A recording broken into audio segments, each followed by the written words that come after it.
Hello students and welcome back to my channel math solutions with Rose ma'am. आज की class में हम बेटा सैम्पल पेपर 1 डिस्कस करेंगे क्लास 10th एग्ज़ाम के लिए 22-23 और मैथमेटिक्स सब्जेक्ट का है, उसमें बेसिक का आज हम ये क्वेश्चन पेपर जो है वो डिस्कस करेंगे जो कि सैम्पल पेपर 1 है, जिसमें मैं आज आपको 1 से लेके क्वेश्चन नंबर 1 से लेके क्वेश्चन नंबर 20 के जो MCQ आते हैं आपके मैथ्स के एग्ज़ाम में, उसको आज हम इस वीडियो में डिस्कस करने वाले हैं। 80 मार्क्स का आपका एग्ज़ाम आएगा और ये बेटा आपका CBSE का सैम्पल पेपर है जो कि आज हम डिस्कस कर रहे हैं।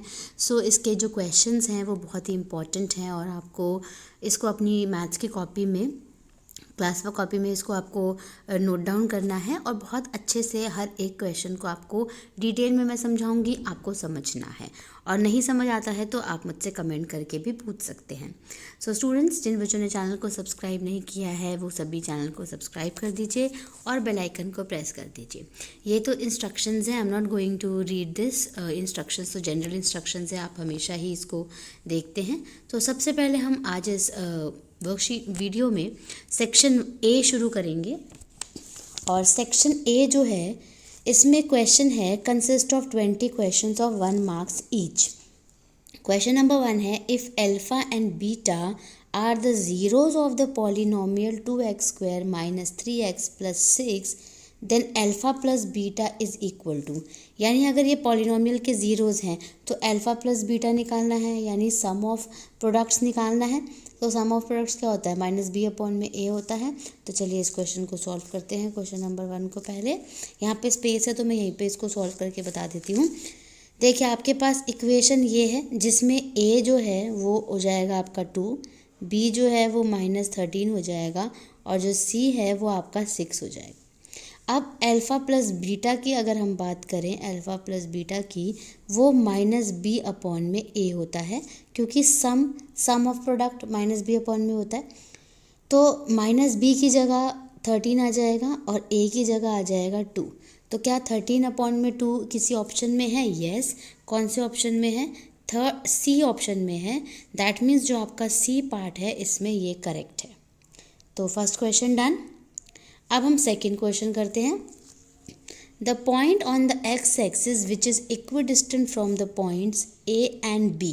x एक्सिस पे एक पॉइंट लेना है तो p ले लीजिए जो कि आपका हो जाएगा x पे 0, y 0 हो जाएगा।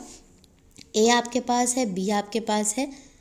तो आपको इसको कैसे सॉल्व करना है? जैसे a p का स्क्वायर और b p का स्क्वायर, है ना।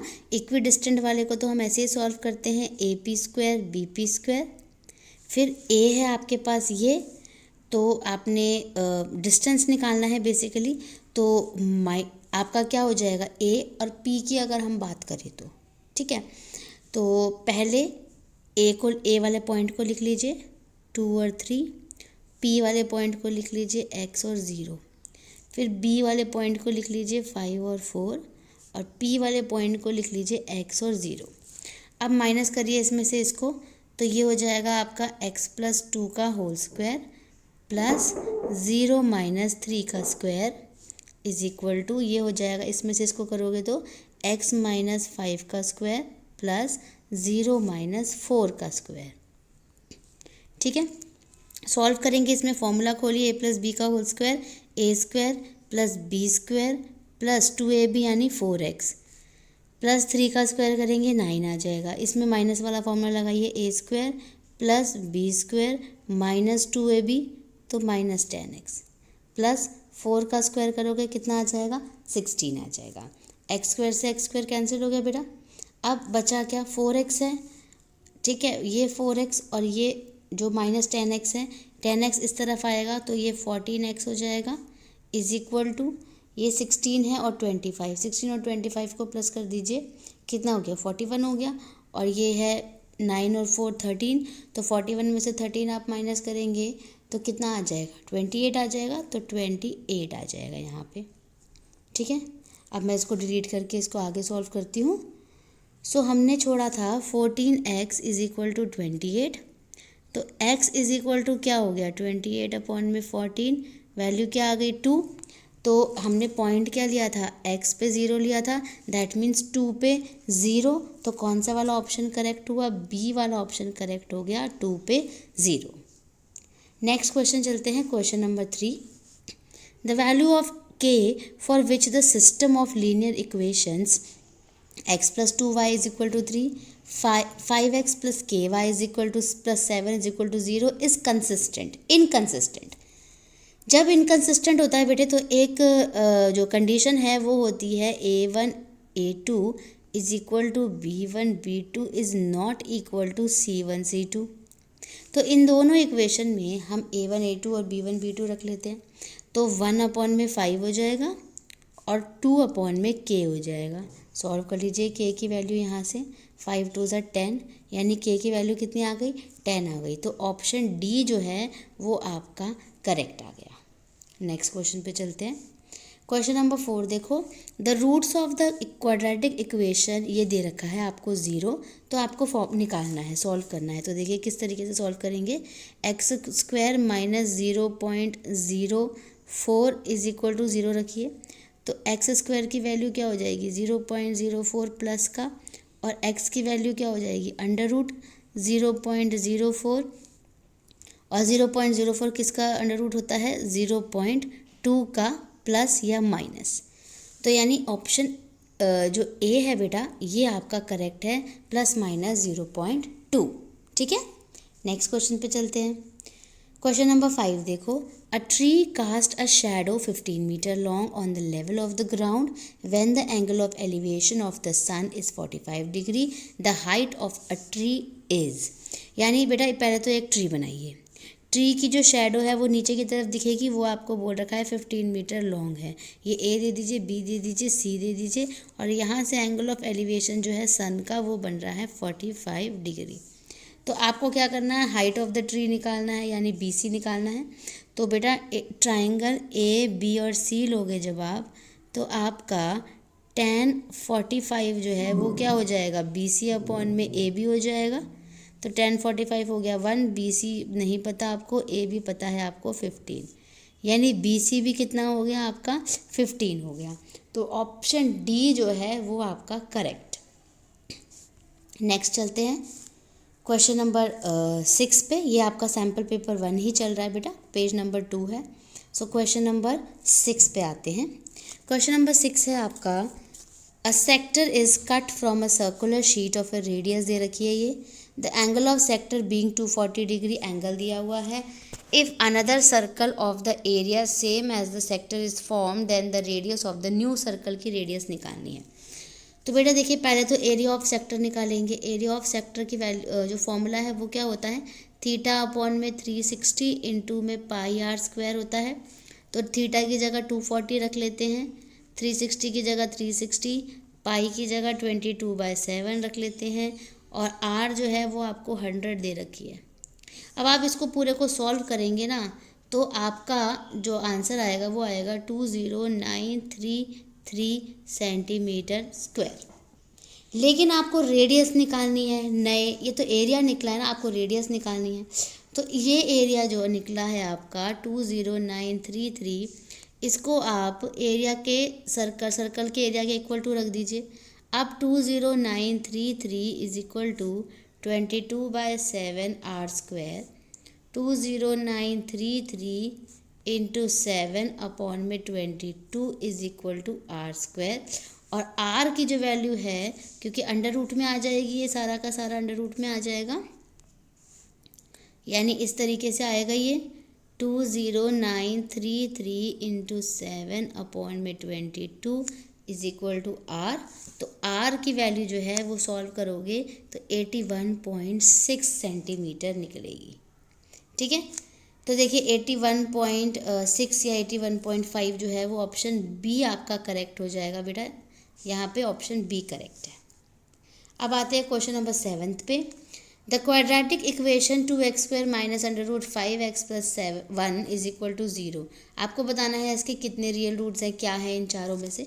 तो पहले इसको सॉल्व करते हैं।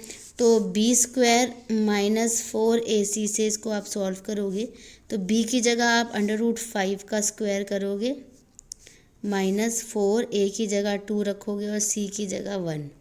सॉल्व करोगे ये तो 5 ही आ जाएगा, 4 2 ज़ा 8 आ जाएगा, और माइनस करोगे तो -3 जो है वो लेस देन 0 है।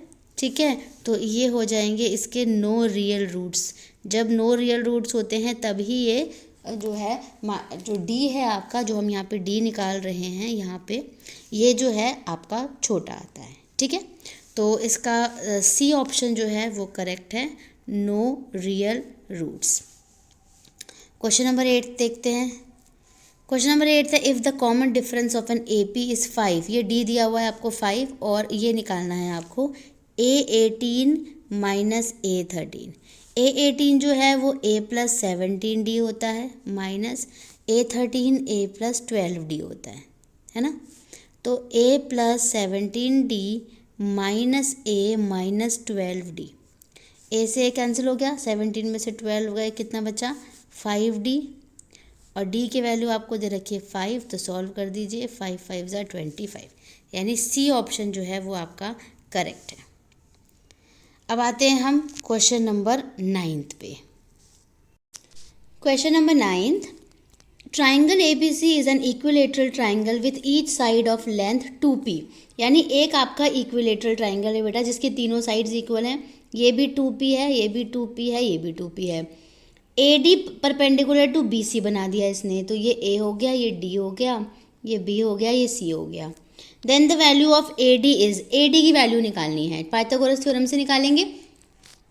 तो जो फॉर्मूला जो आंसर बनेगा इसका देखिए, ये हो जाएगा आपका AB जो है वो हाइपोटेनस हो जाएगा, AB² is equal to AD² plus BD²। ठीक है, तो AB कितना दे रखा है 2p का स्क्वायर, AD आपको नहीं पता, BD आपको पता है, लेकिन BD जो है वो है कितना, BD ये पूरा 2p है, तो ये BD कितना हो जाएगा, हाफ हो जाएगा ना, यानी p हो जाएगा, p का स्क्वायर। तो 2p का स्क्वायर क्या होता है 4p² माइनस वो वाला p इधर आ गया, और ये हो गया AD का होल स्क्वायर। ठीक है, माइनस करेंगे तो 3p² is equal to AD²। अब अंडर रूट डालेंगे जब, तो ये 3p² is equal to AD है ना, तो ये आपका हो जाएगा √3p is equal to AD, यानी ऑप्शन बी जो है ये √3p, ये आपका करेक्ट ऑप्शन है क्वेश्चन नंबर 9 का। अब हम करते हैं question number 10। In figure O is the center of circle, PQ is a chord and PT is tangent at P which makes an angle of 50 degree। सब कुछ आपको दे रखा है फिगर में, देखते चलिए। With PQ angle POQ is। अब आपको देखिए, पहले तो आपको पता है कि OP और T जो है आपका, ये वाला पूरा का पूरा ये 90 डिग्री है। ठीक है, तो आपने लिख लिया ट्राइंगल OPT, एंगल OPT जो है वो आपका 90 डिग्री है। ठीक है, उसके बाद अगर आप O, P और Q की अगर हम बात करें तो 90 में से 50 माइनस कर देंगे, क्योंकि 50 भी दिया हुआ है, तो कितना डिग्री निकल जाएगा 40 डिग्री निकल जाएगा। अब आपको निकालना क्या है, एंगल POQ निकालना है, PO और Q ये वाला निकालना है। तो ये वाला अगर आपको पता है आपके पास 40 है। ठीक है, ये 40 है, और ये भी क्योंकि एक ही इक्वल होता है, ये दोनों इक्वल होते हैं एक ही उसमें बने हुए, तो ये भी 40 हो गया। और ये आपको निकालना है, दैट मीन्स 180, ये जो है आपका 180 में से अगर आप 40 वाला अलग से और एक और 40 माइनस कर देंगे, यानी 180 माइनस 80 इज इक्वल टू कितना हो जाएगा आपका 100 डिग्री। तो 100 डिग्री क्या ऑप्शन में दिया हुआ है, देखते हैं इधर, यस सी, यानी सी पार्ट जो है वो आपका क्या है, करेक्ट ऑप्शन है, करेक्ट आंसर है। ठीक है, क्वेश्चन नंबर 11 देखो। क्वेश्चन नंबर 11 में आपको दे रखा है cos alpha plus beta is equal to 0 और साइन अल्फा माइनस बीटा निकालना है। तो बेटा देखिए, cos alpha plus beta is equal to 0 है ना, तो अच्छा इसको तो पहले आप सेम ही लिखो। 0 कब होता है, कॉस 90 पे होता है 0, तो कॉस से कॉस कैंसिल हो गया, क्या बचा alpha plus beta is equal to 90।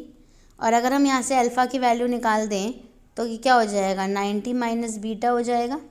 ठीक है, अब इस वैल्यू में डाल दीजिए साइन अल्फ़ा माइनस बीटा दिया हुआ है, तो साइन की जगह साइन और अल्फ़ा की जगह 90 माइनस बीटा डाल दीजिए, और एक और बीटा ऑलरेडी है, तो कितना हो जाएगा, साइन 90 माइनस 2 बीटा हो जाएगा। बी और बी 2 बीटा हो गया। ठीक है, तो साइन 90 माइनस थीटा क्या होता है, कॉस थीटा, तो कॉस 2 बीटा हो गया। तो कॉस 2 बीटा दे रखा है इधर, देखिए कहीं, ये रहा B option. That means B option जो है वो इसका क्या है, आपका करेक्ट आंसर है। अब हम चलते हैं क्वेश्चन नंबर 12 पे। क्वेश्चन नंबर 12 देखिए, the base radii of a cone and a cylinder are equal. ठीक है, जो बेस है रेडियस की कोन की वो सेम है और सिलेंडर भी इक्वल है। If their curved surface area are also equal, तो कर्व्ड सरफेस एरिया की अगर हम बात करें तो कोन का कर्व्ड सरफेस एरिया क्या होता है, पाई आर एल, और सिलेंडर का क्या होता है, 2 पाई आर एच। तो पाई से पाई कैंसिल हो गया, आर से भी आर कैंसिल हो गया, बचा क्या, L divided by 2 is equal to H बच गया। या फिर इसको एल एच रख दो इस तरफ और 2 इधर आ गया और नीचे 1, तो यानी एल 2 हो गया, एच 1 हो गया, यानी 2:1। तो ऑप्शन ए जो है 2:1 वाला वो करेक्ट हो गया आपका। क्वेश्चन नंबर 13 पे चलते हैं, जहाँ पे आपको डाउट लगे ना आप मुझसे पूछ सकते हो। सो क्वेश्चन नंबर 13 है, in a frequency distribution the mid value of a class 10, ठीक है, class is 10 and the width of the class is 6, the lower limit of the class निकालनी है आपको। तो अगर आप x को मान लो अपर लिमिट, ठीक है, एक बार मैं आपको बताती हूँ ये कैसे सॉल्व होगा। अपर लिमिट मान लो और y को मान लो आप लोअर लिमिट। ठीक है, तो अगर आपको जो रेंज बेसिकली जो क्लास विड्थ निकालनी, मिड वैल्यू निकालनी होती है वो x plus Y is equal to 2 निकालनी होती है। 10 आपको दे ही रखी है, तो यहाँ से क्या निकल जाएगी, 20 is equal to X plus Y निकल जाएगी ना। अब आपको विड्थ दे रखी है, विड्थ का मतलब है x minus Y is equal to 6 दे रखी है, और एक है आपके पास x plus Y is equal to 20, तो यहाँ से वैल्यू निकाल लीजिए। ये माइनस हो गया, ये प्लस हो गया, ये माइनस, ये कैंसिल हो गया। 2y इज इक्वल टू 14 और y इज इक्वल टू कितना आ गया, 7। तो देखिए यहाँ पे 7 दे रखा है आपको ऑप्शन में, यस ये 7 दे रखा है। दैट मीन्स बी ऑप्शन जो है वो आपका करेक्ट है, क्योंकि लोअर लिमिट निकालनी थी, और लोअर लिमिट कौन सी है, y ही तो है लोअर लिमिट। अब करते हैं question number 14। If a card is selected from a deck of 52 cards then the probability of its being a red face. Red face, पहली बात तो अगर हम देखें, पहली बात तो देखो 12 फेसेस होते हैं, जिसमें से 6 होते हैं आपके रेड और 6 होते हैं आपके ब्लैक। तो रेड कितने हुए, फिर 6 हुए, तो यानी और टोटल कितने होते हैं 52, तो 6/52 हो गया इसका आंसर। तो 6/52 को कट करोगे तो 3/26 आ जाएगा, तो फर्स्ट ऑप्शन यानी ऑप्शन ए करेक्ट है। क्वेश्चन नंबर 15 देखिए, पॉइंट P है x एक्सिस पे, तो यानी x और y 0 हो जाएगा। a आपको दे रखा है, b दे रखा है, तो इसमें आपको x की वैल्यू निकालनी है। ठीक है, तो चलिए इसको पहले सॉल्व करते हैं। सेम वही करना है, a और p का करोगे ना आप, तो इसमें होता है formula AP² is equal to BP²। ठीक है, तो a है आपके पास -1 और 0, p है आपके पास x और 0, b है आपके पास 5 और 0, और p है आपके पास x और 0।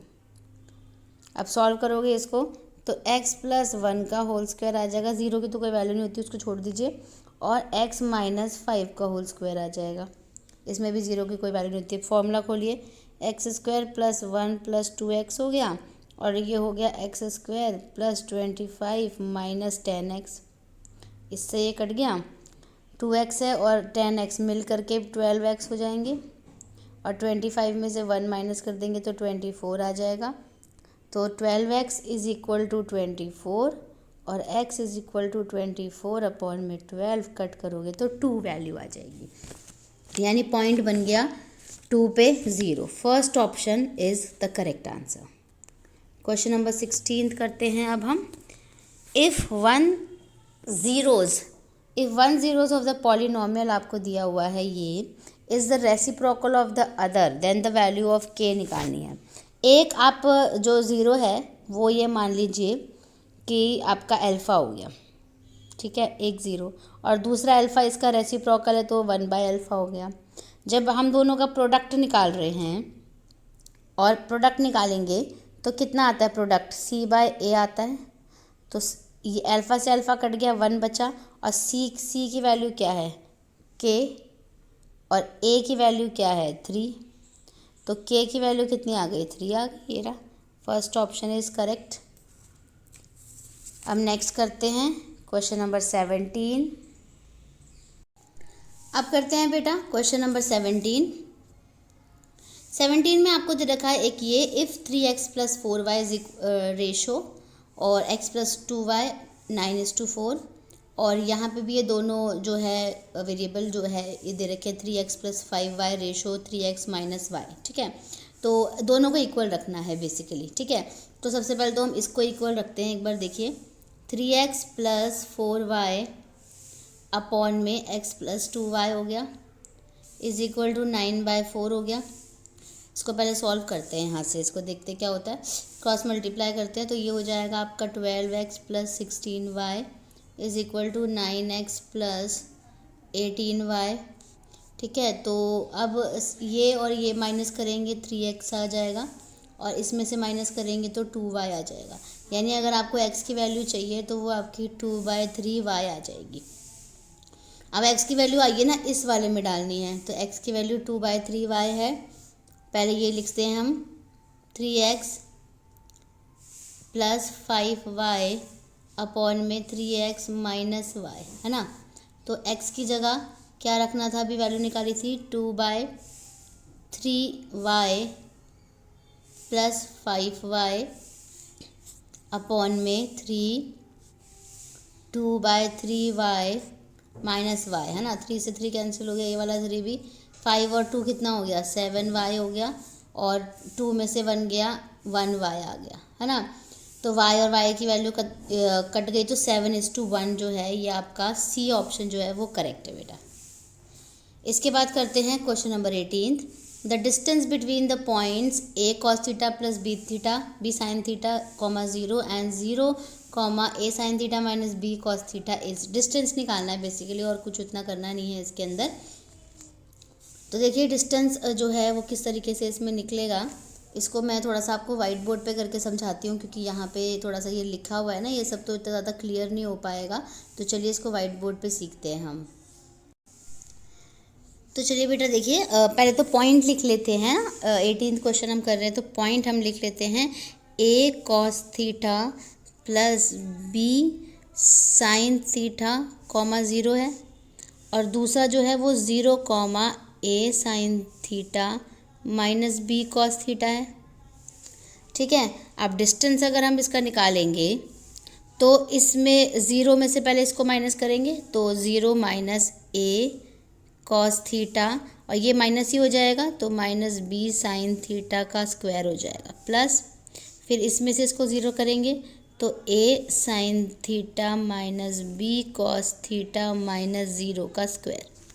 तो 0 की तो कोई वैल्यू नहीं होती इधर, तो ये -1 कॉमन ले लीजिए इसमें, -1 जो है वो -1 का होल स्क्वायर हो जाएगा, तो वो तो बाहर ही आ जाएगा सीधा।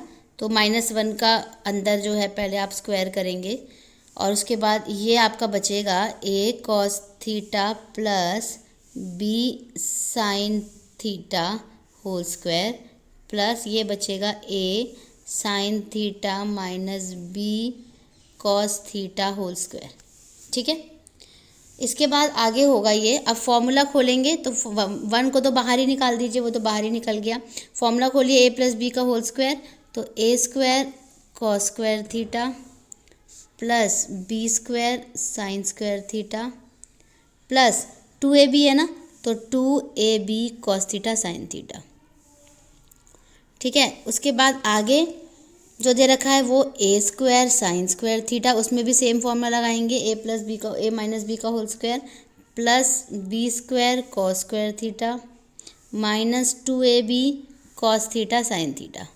तो ये तो कैंसिल हो जाएगा पूरा का पूरा ऐसे, ठीक है। बचा क्या, ये और ये बचा।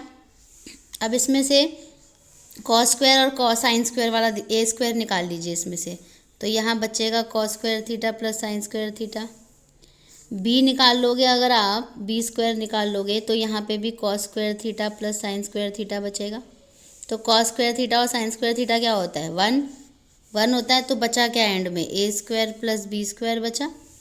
तो अब ये देखते हैं कि ये हमारे ऑप्शन में है या नहीं, क्योंकि ये लास्ट हमारा जो है सॉल्यूशन है ये हो चुका है 18th क्वेश्चन का।